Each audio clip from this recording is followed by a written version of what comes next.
Question number 7। एक व्यापारी के पास 78,592 रुपये थे। उसमें उसने 40 रेडियो खरीदने का ऑर्डर दिया तथा प्रत्येक रेडियो का मूल्य 1200 रुपये था। इस खरीदारी के बाद उसके पास कितनी धनराशि शेष रह जाती है या शेष रह जाएगी, वो हमें बताना है। इसको आप ऐसे समझ सकते हो कि आपके पास 2,000 रुपये लेके आप बाज़ार गए स्कूल की यूनिफॉर्म खरीदने। क्या गए? 2,000 रुपये लेके स्कूल की यूनिफॉर्म खरीदने आप मार्केट गए। उसमें से एक जो यूनिफॉर्म की रेट थी वो 500 रुपये थी, यानी कि एक जो यूनिफॉर्म थी उसके कितने रुपये? 500 रुपये लगेंगे। अब आपने एक आपकी और एक आपके छोटे भाई बहन की यूनिफॉर्म लिया है, तो आपके पास रुपये कितने थे? 2,000 थे। कितने रुपये लेके गए बाज़ार? 2,000 रुपये लेके गए। उसमें से आपने 2 यूनिफॉर्म खरीद ली। मान लेते हैं एक बार के लिए 700 रुपये की थी। 2 यूनिफॉर्म कितने रुपये की थी?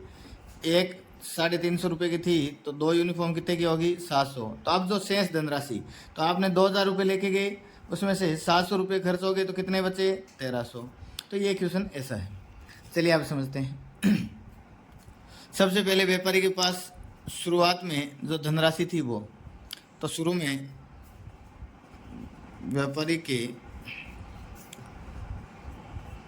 पास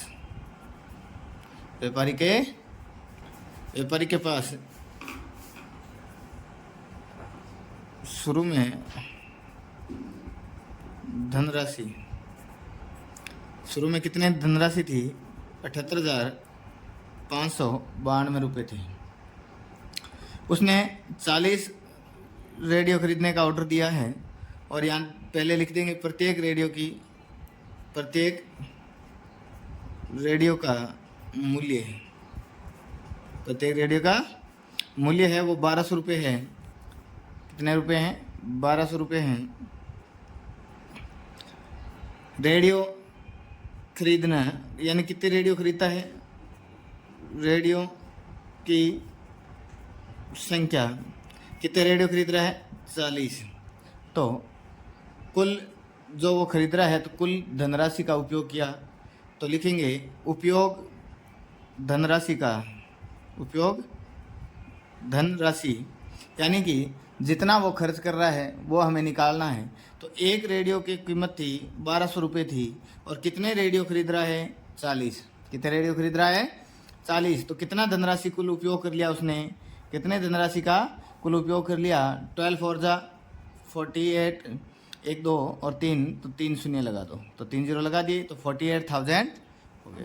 सभी को आया समझ में? अब इतना तो उसने पैसे खर्च कर दिए, और इतने थे उसके पास शुरू में।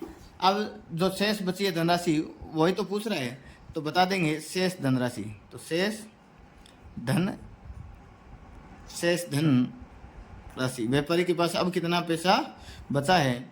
तो 78,592 माइनस 48,000 कितने? 48,000। 2 में से 0 2, 9 में से 0 9, 5 में से 0 5, 8 में से 8 घटाओगे 0, 7 में से 4 घटाओगे 3। तो कितने धनराशि बची है उसके पास में? 30,592 रुपये बचे हैं उसके पास। सभी को आया समझे? चलिए आप नेक्स्ट क्वेश्चन ले लीजिए स्क्रीनशॉट। क्वेश्चन नंबर 8 क्या है? एक विद्यार्थी ने 7,236 को 56 के स्थान पर 65 से गुणा कर दिया। उसका उत्तर सही उत्तर से कितना अधिक था? यानी कि जो उसका सही उत्तर था उससे जो उसने गलत गुणा की है वो उससे कितना अधिक है। संकेत हमें दे रखा है कि दोनों गुणा करना आवश्यक नहीं है, यानी कि 2 बार आपको ये और ये मल्टीप्लाई करने की आवश्यकता नहीं है। 2 तरीके से ये क्वेश्चन हो सकता है। सबसे पहले तो लिखेंगे कि गुणा करना था, गुणा जिसे करना था, गुणा जिसे करना था। सॉल्यूशन, गुणा जिसे करना था, तो मल्टीप्लाई किससे करना था? 56 से गुणा कर दिया, यानी मल्टीप्लाई कर किसे दिया? गुणा कर दिया। किससे कर दिया? 65 से। तो कितने अधिक से गुणा किया वही लिख लो, हमें अधिक पूछ रहा है ना कितना अधिक है।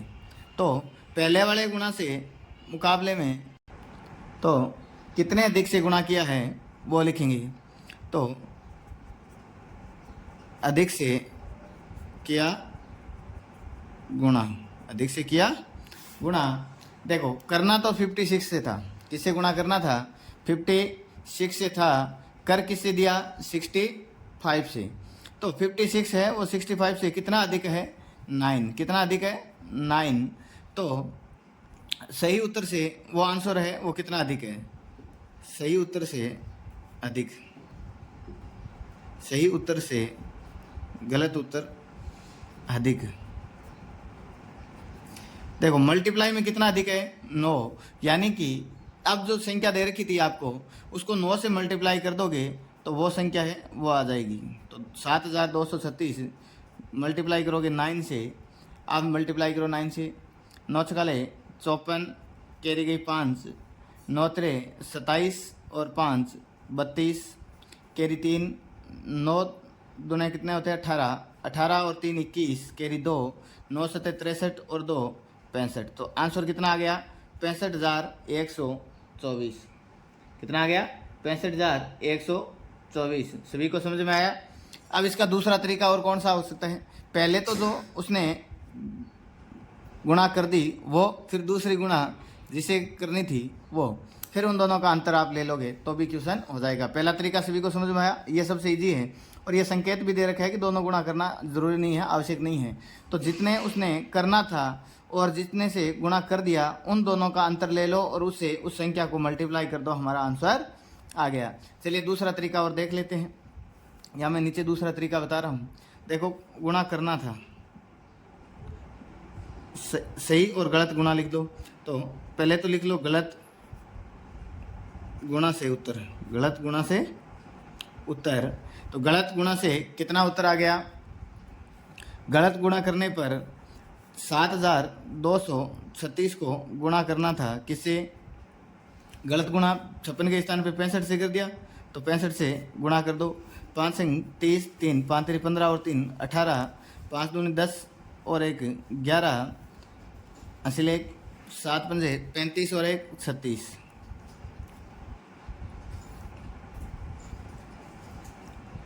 अब 6 से गुणा करेंगे, 6 संगे 36, कैरी 3 37 18 और 3 21, कैरी 2 6 दूनी 12 और 2 14, हासिल 1 6 सत्ते 42 और 1 43, 0 14 हासिल 1 3 6 और 4 10, कैरी 1 3 3 6 और 1 7 और 4, 0 14 हासिल 1 3 6 4 10 6 6 7 4, ये आ गया।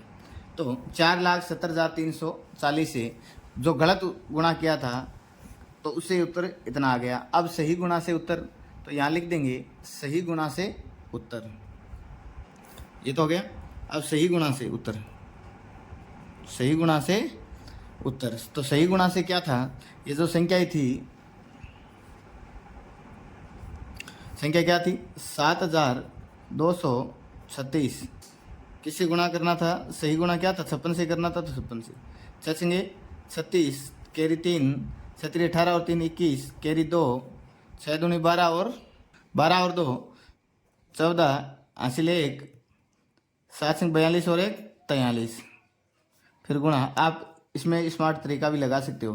देखो यहाँ पे हमने पहले 5 से गुणा की थी, फिर 6 से की थी, तो यहाँ भी पहले 5 से 6 से, 5 से गुणा करने पर क्या आया था 36 180, तो यहाँ लिखते जाओ 36 180, बस यही आंसर है। 6 1 12 हासिल 1 5 10, कैरी 1 4, तो कितना आ गया 4,05,216।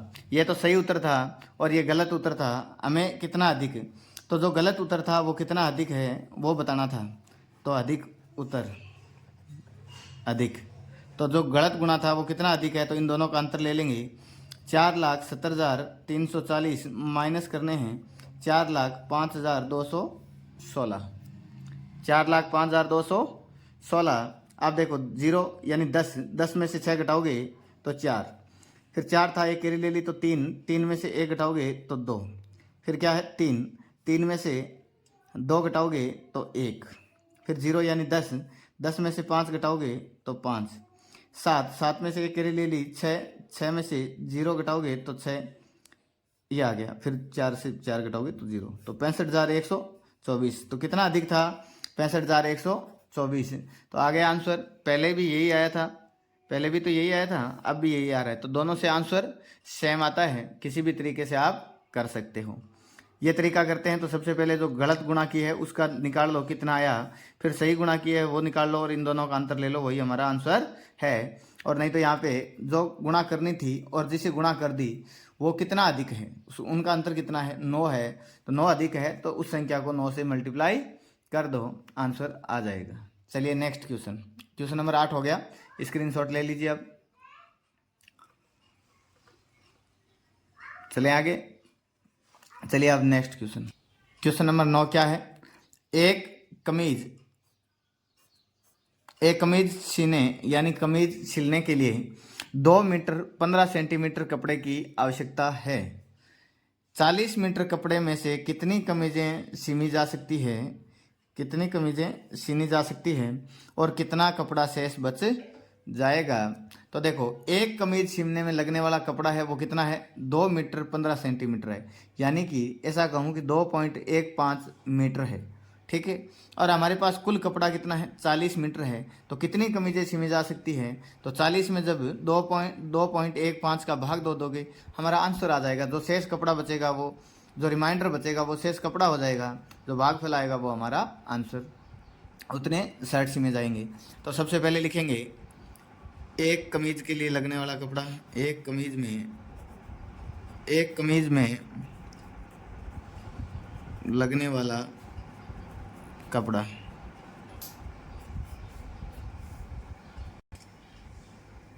एक कमीज में लगने वाला कपड़ा कितना है? 2.15 मीटर। मैं पॉइंट लगा लिया मैंने, मीटर और सेंटीमीटर हटा के। कुल कपड़ा, तो कुल कपड़ा कितना है? 40 मीटर है, 40 मीटर है।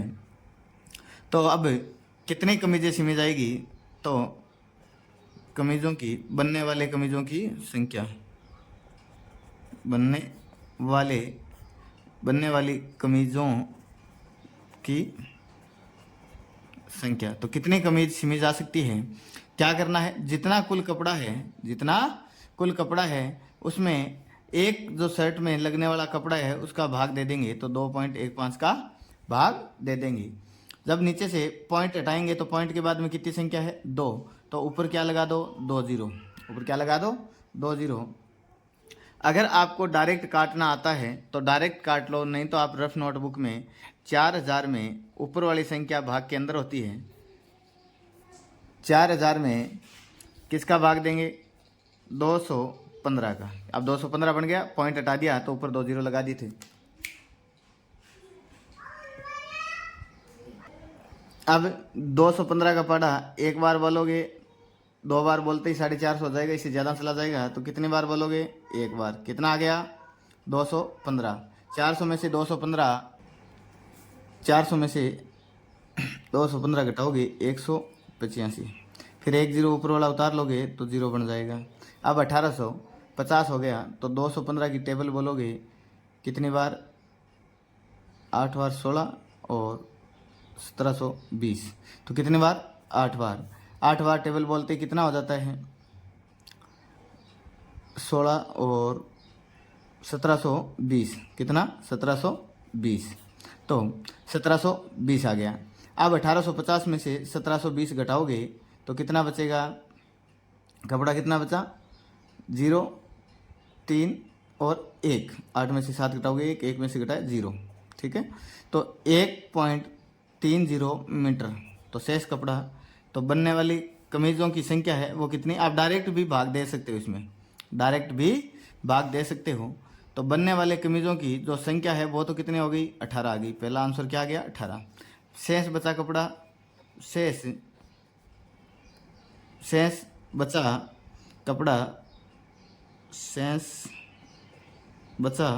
कपड़ा, शेष कपड़ा कितना रहा है? 1.30 मीटर रहा है। सभी को आया समझ में? बहुत इजी क्वेश्चन है। थोड़ी सी अब 6th क्लास में आपको लैंग्वेज पकड़नी होती है, अगर आपने ढंग से लैंग्वेज पकड़ ली तो आराम से हमारा काम हो जाएगा। चलिए अब क्वेश्चन नंबर 10। क्वेश्चन नंबर 10 क्या है? दवाइयों को बक्सों में भरा गया है और प्रत्येक बक्से का भार 4 किग्रा 500 ग्राम यानी कि 4.5 किलो है। कितना भार है? 4.5 किलो है। 4.5 kg भी इसको लिख सकते हैं। 1 किलो में 1000 ग्राम होता है, तो 500 ग्राम का आधा किलो हो गया, यानी कि 4.5 ग्राम है। एक वैन में जो 800 किग्रा से अधिक का भार नहीं ले जा सकती, ऐसे कितने बक्से लादे जा सकते हैं? यानी कि जो एक वैन है उसमें ज़्यादा से ज़्यादा आप 800 किलो वज़न डाल सकते हो। कितना वज़न डाल सकते हो? 800 किलो वज़न है वो डाल सकते हो, 800 kg इतना भार वो ले जा सकती है, इससे अधिक नहीं। तो और हमारे पास जो एक बक्सा है उसकी वज़न है वो कितना है? उसका वेट है 4.5 kg, या यूँ कहें 4 किग्रा 500 ग्राम है, तो 4.5 किलो है। तो ऐसे कितने बक्से ले जा सकते हैं वो बताना है। तो देखो 1 किलो बक्से का वज़न 4.5 है और कुल वज़न है वो वैन 800 किलो ले जा सकती है, तो 800 में 4.5 का भाग देंगे, हमारा आंसर आ जाएगा। चलिए अब लिखते हैं लैंग्वेज से। लिखेंगे सबसे पहले तो एक बक्से का भार, एक बक्से का भार, एक बक्से का भार कितना है? 4.5 kg है, 4.5 kg है। जब पॉइंट लगाया है तो ये 2 0 हट गई, क्योंकि 1 किलो में, यहाँ लिख देता हूँ मैं, 1 kg बराबर होता है 1000 ग्राम्स। कितना होता है? 1 किलो में 1000 ग्राम्स होता है। आधा किलो का 500 ग्राम का मतलब आधा किलो, तो 0.5 लगा दिया। ठीक है। वैन अधिकतम भार ले जा सकती है, तो वैन भार ले जा सकती है। वैन ज़्यादा से ज़्यादा 800 kg है, kg यानी किलोग्राम। ये किग्रा लिखा हुआ ना, ये हिंदी में शॉर्ट फॉर्म है। किग्रा यानी किलो, ग्राम, किलोग्राम। तो वैन अधिकतम कितना kg ले जा सकती है? 800 kg ले जा सकती है। तो कितने बक्से लादे जा सकते हैं? तो वैन में आने वाले बक्सों की संख्या, वैन में आने या भरने वालों की ऐसे बोल सकते हो आप, वैन में आने वाले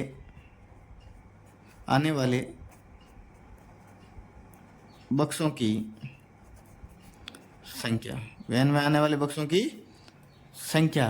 तो वैन में बक्सों की संख्या कितनी आ सकती है? क्या करना है? कुल जो वजन वैन ले जा सकती है उसमें एक बक्से का जो भार है उसका भाग दे देंगे। क्या कर देंगे? जितना वैन में कुल भार ले जा सकती है उसमें भाग देना है एक बक्से का जितना वजन है उसका। तो यहाँ 4.5 है, पॉइंट हटाएंगे तो पॉइंट के बाद में कितनी संख्या है? 1, तो ऊपर कितने जीरो लग जाएंगे? 1, तो 8000 बट्टे में क्या हो गया? 45। आप डायरेक्ट भाग दे सकते हो, या फिर यहाँ ऐसा मैं आपको बताऊँ तो ऐसा भी आप दे सकते हो। डायरेक्ट अगर देखो, डायरेक्ट दें कैसे देंगे? दोनों में यहाँ 0 है, यहाँ 5 है, यानी कि 5 का भाग दोनों में जा रहा है, तो 5 की टेबल बोले तो कितनी बार बोले तब 45 आता है, तो 9 टाइम्स बोले तब 45 आता है। और यहाँ पे 5 का भाग कितनी बार बोले तब, तो 5 का भाग 8 में एक बार बोले 3, 5 का भाग 6 और फिर 00, कितना आ गया? 00। अब 9 का भाग देंगे तो 9 का पड़ा एक बार जाएगा, 9 का भाग 16 में एक बार जाएगा, 7 बच गए। 9 का पड़ा 7 बार बोलेंगे तो 9 सते 63, फिर 7 हो गया तो 9 सते 63। तो वैन है वो अधिकतम कितने बक्से ले जा सकते? क्योंकि पॉइंट के बाद वाली संख्या हमें लेना नहीं है, पूरे बक्से हैं दवाइयों का वो लेने हैं, आधे टुकड़े नहीं लेने हैं बक्सों के। तो पूरे बक्से कितने आ सकते हैं? 177। यही हमारा आंसर है। आप सीधा ऐसे भाग दे के देखोगे तो भी इतना ही आएगा। जो रिमाइंडर बच जाए, शेषफल बच जाए, वो हमें लेना नहीं है। हमें पूरे जितने बक्से वैन में डाल सकते हैं हमें उतना ही लेना है। तो किसका भाग देना है इसमें? 45 का। तो 45 का पाड़ा बोलेंगे, एक बार बोलेंगे तो कितना आता है? 45। तो एक बार, 2 बार बोलते 90 हो जाता है, तो 80 से ज़्यादा है। तो कितना बच गया? 80 में से 45 घटाओगे, 35 बच गया। कितना बच गया? 35 बच गया। फिर 1 0 लिखोगे। अब 45 का पड़ा कितनी बार बोले? या तो 350 आ जाए या 350 से ठीक कम आ जाए। तो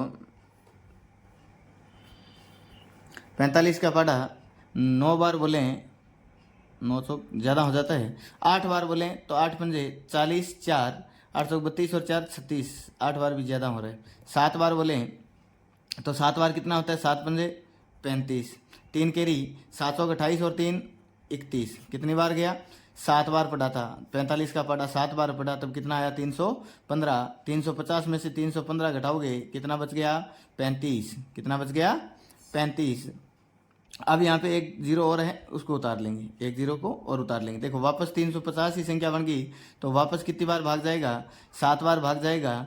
और कितने आगे 7 बार टेबल बोलने पर 45 की 315, वापस रिमाइंडर कितना बच गया 35। तो ये तो 35 शेषफल बचा है, ठीक है। लेकिन हमें जितने बक्सों की पूरी संख्या है वही ज्ञात करनी है। तो कितने आ रहे हैं 177। तो आप डायरेक्ट भाग दोगे तो भी उतना ही आना है, और ऐसे भाग करके करोगे रफ में तो भी आंसर इतना ही आना है। चलिए सभी को समझ में आया। चलिए अब क्वेश्चन नंबर 11 करते हैं, स्क्रीनशॉट ले लीजिए। क्वेश्चन नंबर 11 क्या है, एक स्कूल और किसी विद्यार्थी के घर के बीच की जो दूरी है वो 1 किलोमीटर 875 मीटर है। तो 1.875 किलोमीटर है, 1 किलोमीटर और 875 मीटर है। प्रत्येक दिन यह दूरी 2 बार तय की जाती है, यानी स्टूडेंट एक बार तो स्कूल आएगा फिर वापस अपने घर जाएगा। तो एक दिन में कितने राउंड्स लगाए उसने, 2 राउंड लगाए अपने घर के और स्कूल के। 6 दिन में उस विद्यार्थी द्वारा तय की गई कुल दूरी ज्ञात कीजिए। यानी कि 6 दिन में उसके द्वारा, यानी एक सप्ताह के अंदर जितनी 6 डे वर्किंग डे है उसमें वह कितनी दूरी तय करता है वो हमें बतानी है। तो सबसे पहले स्कूल और घर के बीच की दूरी वो लिखेंगे। तो स्कूल और घर के बीच की दूरी, स्कूल और घर के बीच की दूरी तो कितना है, 1 किलोमीटर यानी 1 किमी और 875 मीटर है, 875 मीटर है।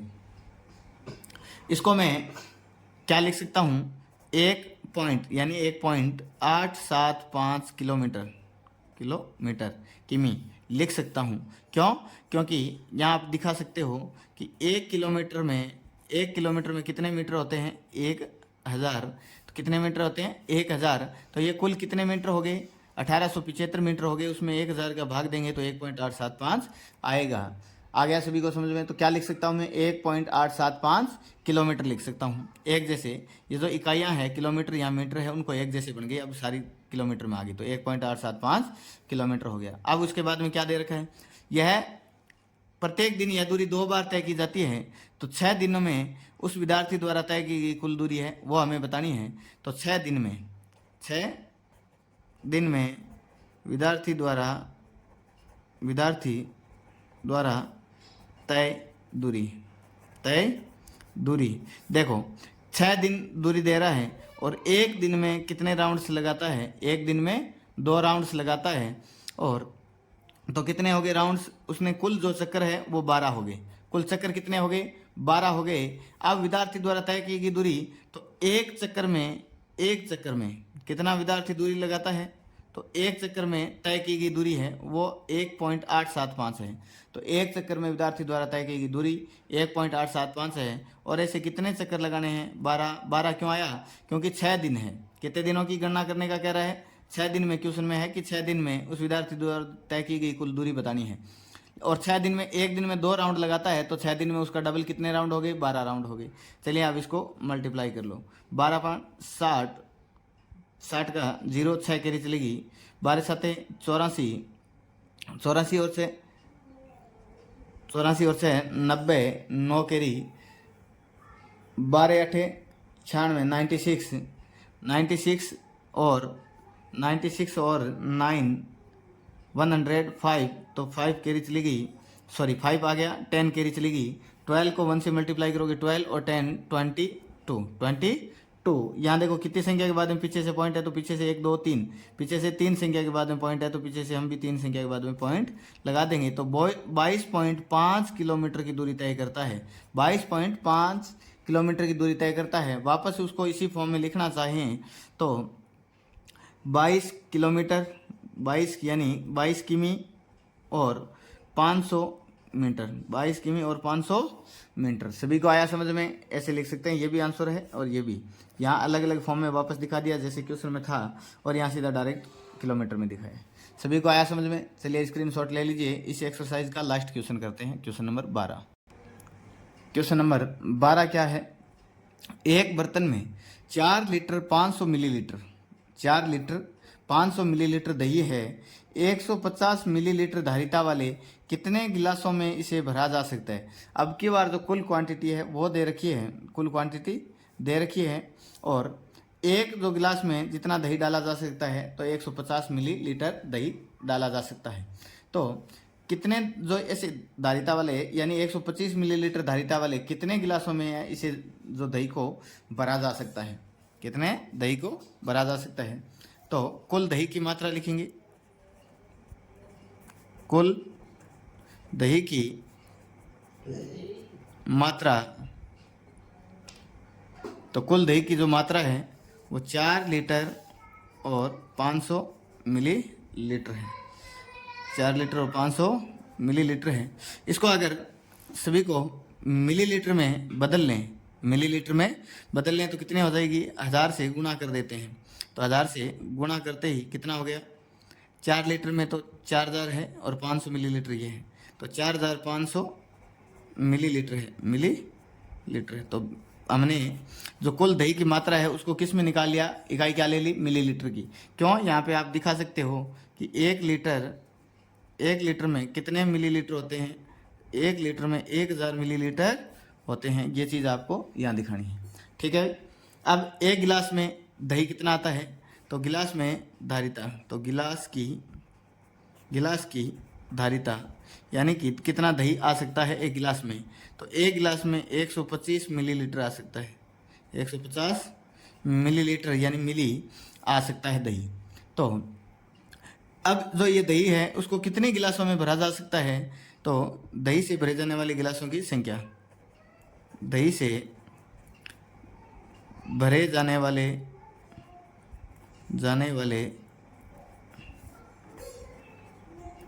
गिलासों की संख्या, दही से भरे जाने वाले गिलासों की संख्या है वो अब ज्ञात हो जाएगी। कैसे? जितना कुल दही है उसको तो ऊपर रख दो, कुल जितना दही है उसको ऊपर रख दिया बट्टे में, अपॉन में एक गिलास में जितना दही आता है तो एक गिलास में कितना आता है? 125 मिलीलीटर आता है। अब आप डायरेक्ट भाग दे सकते हो या फिर यहाँ अलग से 4500 में 125 का भाग देख सकते हो। तो अगर डायरेक्ट भाग दें तो 125 का पढ़ा 3 बार पढ़ेंगे तो 375 हो जाएगा। कितना हो जाएगा? यहाँ देखो 125 का पढ़ा 3 बार पढ़े तो कितना आ गया? 375। कितनी बार पढ़ा है? पढ़ा 3 बार।